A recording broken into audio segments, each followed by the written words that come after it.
प्रवधान. नमस्कार बंधू आणि भगिनींनो, आपण पोहोचलोय मुळावा या गावामध्ये. मुळावा हे गाव यवतमाळ जिल्ह्यातील उमरखेड तालुक्यामधील एक छोटस गाव आहे आणि या गावामध्ये येऊन पोहोचलेली आहे वंचितची टीम.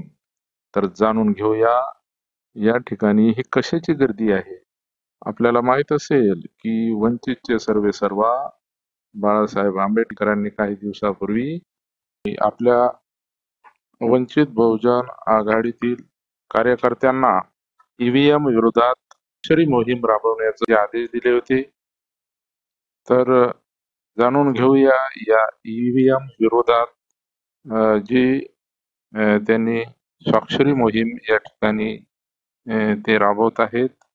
तर कसा प्रतिसाद मिळतोय ते काय सांगता येईल साहेब? ही ईव्हीएम विरोधी जनआंदोलन मोहीम आहे.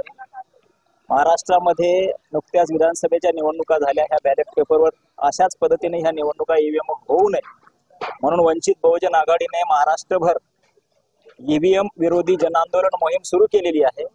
आणि या मोहिमेचा पहिला टप्पा हा आहे स्वाक्षरी मोहीम. ज्यांना येणाऱ्या प्रत्येक निवडणुकीमध्ये ईव्हीएम ऐवजी माझा ईव्हीएमवर विश्वास नाही आणि माझं इथून येणारी प्रत्येक निवडणूक ही बॅलेट पेपरवर व्हावी अशासाठी हा या बॅलेट पेपरला माझा पाठिंबा आहे. त्यासाठीची आम्ही वंचित बहुजन आघाडीच्या वतीने मोहीम राबवत आहोत. हा आमच्या या आंदोलनातला पहिला टप्पा आहे. त्याच्यानंतरच्या 16 तारखेच्या टप्प्याच्या नंतर वंचित बहुजन आघाडीची वेगळी भूमिका असेल. परंतु आदरणीय बाळासाहेब आंबेडकरांनी ही ईव्हीएम हटवण्यासाठीची आरपारची लढाई लढण्याचं धोरण ठरवलेलं आहे. 2004 पासून बाळासाहेब आंबेडकरांचं सुप्रीम हायकोर्टामध्ये याचिका चालू आहे आणि त्याच्यावर कुठल्याही प्रस्थापित पक्षाची ठाम भूमिका नाही. आम्ही सत्तेत नसताना सुद्धा ही ईव्हीएम हटवण्यासाठी जीवाचं रान करत आहोत. हा त्यातला पहिला भाग आहे. मी सगळ्या मुळावावासियांना विनंती करतो की आपण सर्वांनी आपल्याला बॅलेट पेपरवर विश्वास आहे असं दाखवून या मोहिमेमध्ये पक्षविरहित सह्या कराव्यात अशी आपणास विनंती करतो. याच्या समोरच्या निवडणुका होण्यात याव्या की आता झालेल्या निवडणुका? आता झालेल्या निवडणुका ह्या झाल्यात, बरोबर आहे. या निवडणुका सुद्धा बॅलेट पेपरवर झाल्या पाहिजे असं जर सगळ्या पक्षांचं मत असेल तर आम्ही त्यांच्या सोबत आहोत. पण आमच्या पक्षाची 2004 पासूनची लढाई आहे. 2004 पासून आम्ही हायकोर्टात लढत आहोत.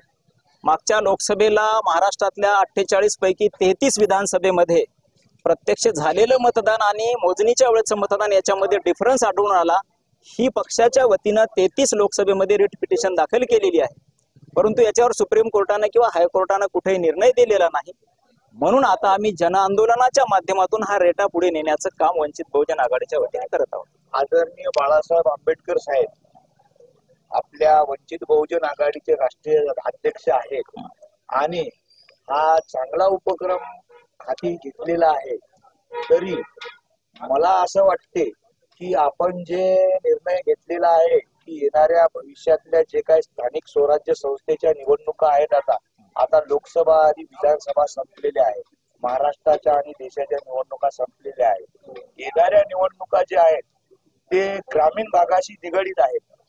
जर सर्व लोकांनी सहकार्य जर केलं तर हे होऊ शकते.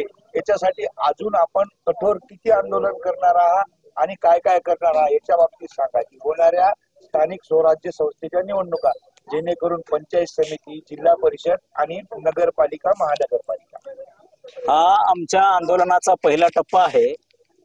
जनतेने याला प्रचंड मोठा प्रतिसाद दिलेला आहे. संपूर्ण महाराष्ट्रभर ग्रामीण भागातून, शहरी भागातून सगळ्या पक्षाच्या लोकांचं, मी केवळ एकाच पक्षाच्या, सगळ्याच पक्षांच्या लोकांचं आम्हाला समर्थन मिळत आहे. मी कालच्या तुम्हाला सह्या दाखवतो की मागच्या रनिंग आमदारांनी सुद्धा आमच्या या आंदोलनात सहभाग दर्शवलेला आहे. की सगळ्याच लोकांचं म्हणणं आहे की ह्या निवडणुका प्रत्येक बॅलेट पेपरवर झाल्या पाहिजे. आणि आमच्या राष्ट्रीय नेत्यांचं आदरणीय बाळासाहेब आंबेडकरांचं म्हणणं आहे, जनता जर माझ्या पाठीशी उभी राहिली तर या इथल्या प्रशासनाला किंवा इथल्या शासनाला, निवडणूक आयोगाला बॅलेट पेपरवर निवडणुका घेण्यासाठी भाग पाडल्याशिवाय राहणार नाही, अशी बाळासाहेब आंबेडकरांची ठाम भूमिका आहे. धन्यवाद.